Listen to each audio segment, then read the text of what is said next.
Porque vocês também, desculpe, só para vocês também, quando chegaram aqui, eu tenho certeza que vocês já têm algo compilado. Sim. Já tem algo organizado. Exatamente, para o Cascais, apresentar. vocês vão ficar, ele tem... Até o projeto de lei para ser aprovado. Tem, não é? Que bom, não precisa melhorar. Inclusive eu fui professor aqui na Federal, na Tuiuti, no Cefet, tudo. Então, lecionei por necessidade financeira desde 1966, 67, 68 e voltei a lecionar em 73. Então, parei depois porque o médico errou aqui na cirurgia e não dava mais para segurar o giz. Então, o problema todo que eu vejo nesse processo de convivência, inclusive nós, da nossa geração, vimos muitas pessoas que tiveram poliomielite, eram doenças violentíssimas, né? E a nossa comunidade, o nosso povo, principalmente com o crescimento das cidades, afastou-se do ser humano. Quer dizer, numa cidade pequena ainda há um certo afeto mútuo. Agora, numa cidade grande, se a gente descuidar, ela vira um monstrópolis, né? Uma cidade terrivelmente violenta. Por quê? Porque não há uma campanha permanente de educação, e ao contrário, quer dizer, você pega a televisão comercial, o super-homem, mata todo mundo, explode tudo. Quer dizer, imagine você uma criança de 8, 9, 10 anos que fica em casa assistindo e jogando esses joguinhos que a televisão comercial viabiliza. Quer dizer, nós estamos criando uma geração de quê? De monstros? Quer dizer, nós temos que abrir os olhos para isso tudo. Professor, uma coisa que nos chamou a atenção na última reunião, o número de alunos surdos na universidade. Tinha quantos aquela professora nos contou? Professora Laura. Eram 2 ou 3? Era mínimo. 2 ou 3. Agora, era mínimo. Tem uma justificativa. Muitos alunos deixam de fazer o vestibular aqui porque sabem que não vão ter o assessoramento pela linguagem de sinais.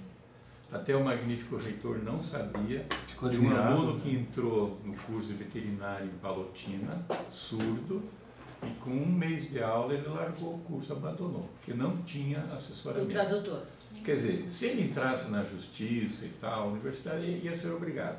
Agora, eu fico pensando assim, até falei para o Dr. Zac, o que a família desse aluno falou na cidade de Palotina sobre a universidade?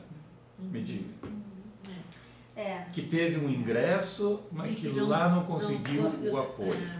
Né? E que o caminho dele uma instituição pública, uma instituição federal. Então, muitos vão em outras instituições porque sabem que tem o assessoramento de linguagem de sinais. Né?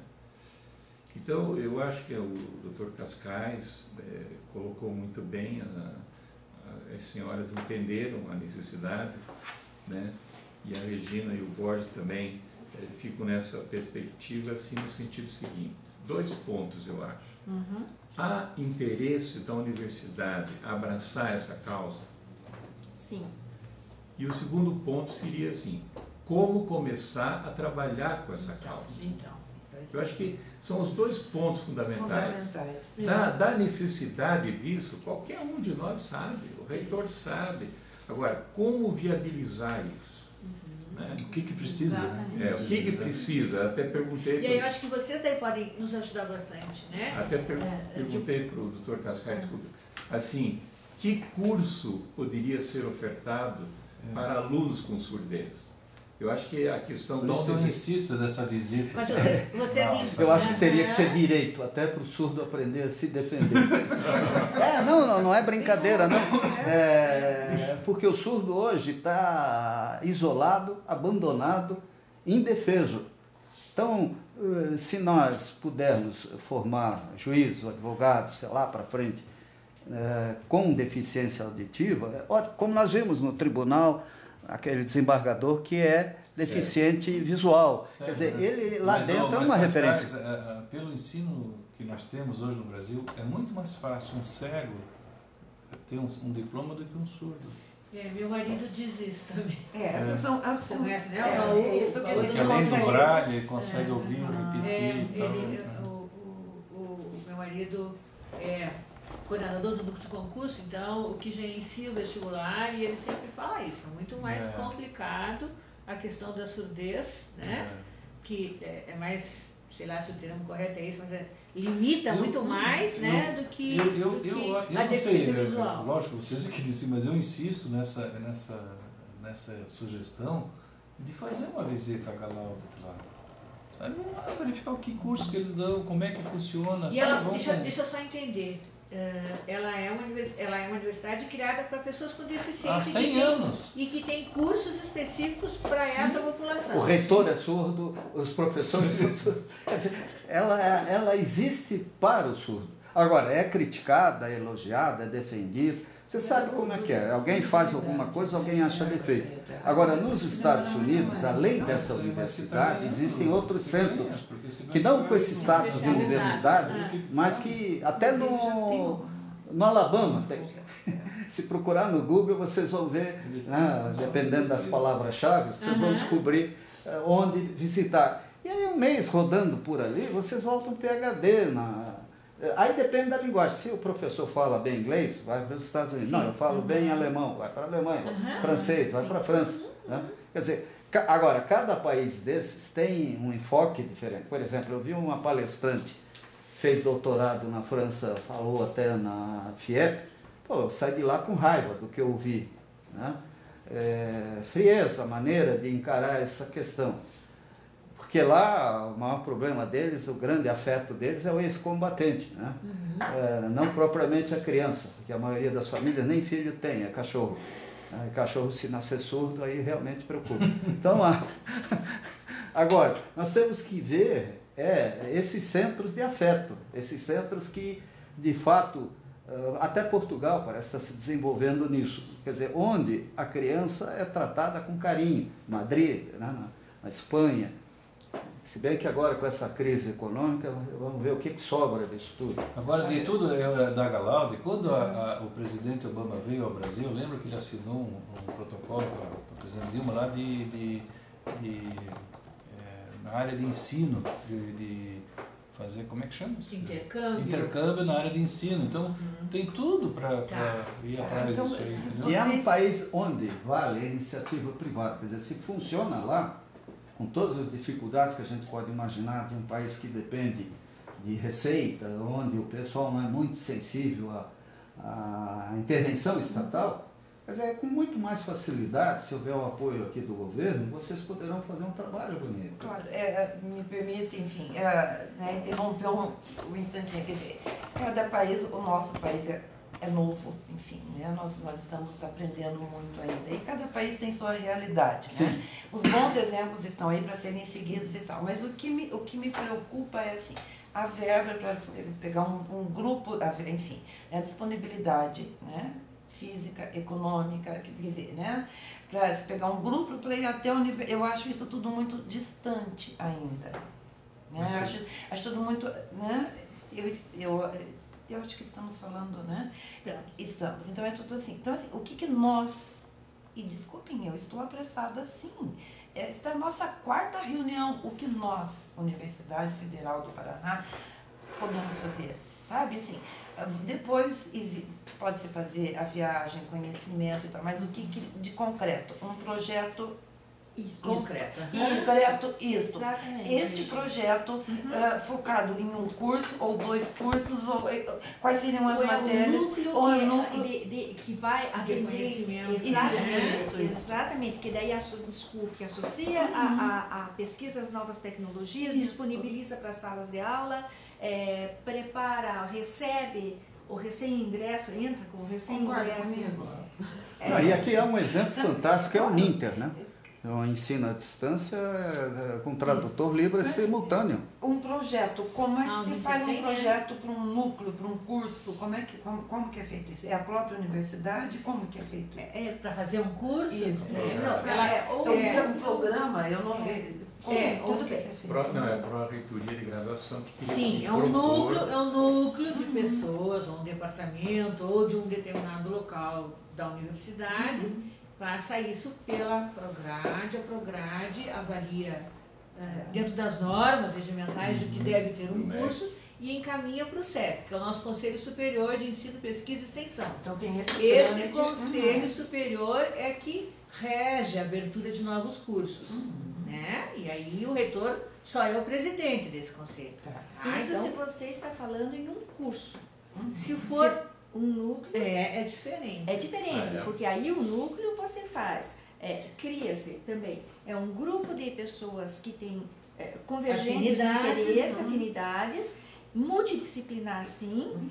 A hora que vocês começaram a falar, eu fiz uma associação só de ministérios, de 5 ministérios, nós vamos pensar em universidade mesmo, em que você pega diferentes áreas de atuação, onde estão esses pesquisadores fazendo algo, ou extensionistas fazendo algo sobre os temas, e aí sim faz o projeto.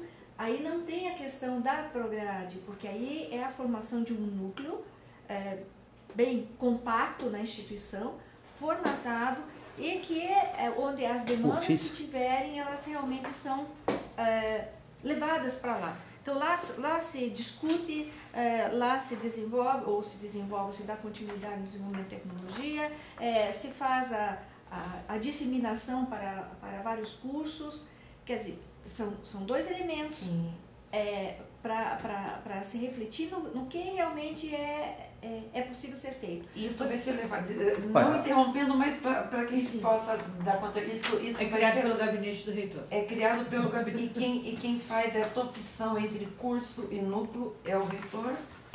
Não, o reitor ele vai ter que reunir as pessoas da área, né? Para ver qual é o melhor caminho. Quando vai ser a reunião? Eu, como presidente lá do Clube Curitiba Batel, eu nem sabia, quarta reunião. Eu fiz esse ofício. Como eu não sei como começar, vou ter um horário assim. Na próxima e tanto ver filme. Que importante. Fumanchu aí. Agora aqui, eu acho que eu resumi isso que nós conversamos acidentalmente. Quando vocês conversaram com a Laura, qual é o encaminhamento que ela deu? A Laura é de um núcleo. A Laura foi na segunda reunião, né? A última. Não, na última não. Foi. Não? A Laura estava na última? Foi quando ela veio. Ou penúltima. Porque é o núcleo, assim, de concreto nós estamos saindo. Dizer para vocês como é que deve ser, seria muita pretensão.